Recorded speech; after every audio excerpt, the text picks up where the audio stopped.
এখন সেই সময় চলে এসেছে যে এই সময়ের অপেক্ষা আমি সারাদিন করি এই নীল পুজোর উপোসে। সেটা হচ্ছে সিন্নি মাখা। এখানে মা সরঞ্জাম নিয়ে বসে গেছে। এটা কি সাবুদানা, কলা, লাড্ডু, এইসব দুধ যা যা লাগে এগুলো নিয়ে মা বসে পড়েছে। এখন আমি খাবো, তার জন্য আমি একটুখানি বসে পড়েছি বাটি নিয়ে।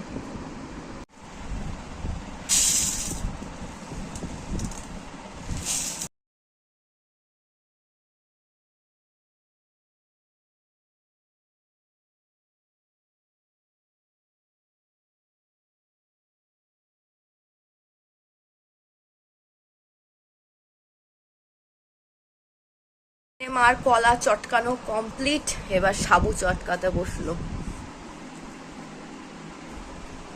আমি তার তর সইতে পারছি না, তাড়াতাড়ি করো।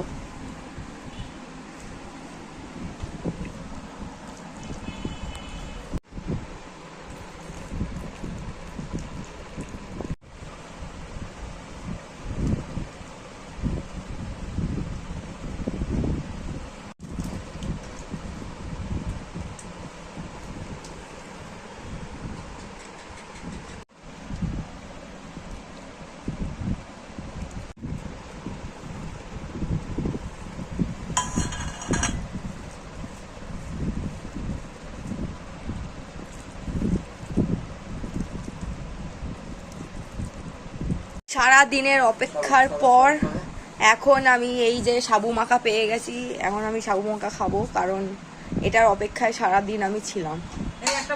মানে আমার মা উপোস করেছিল, আমি উপোস না করেও এটার একটুখানি লাল ঝোল পড়ছিল, তাই আমি এখন সাবু মাখাটা খেয়ে নিই। আমাকে কেউ ডিস্টার্ব করবে না।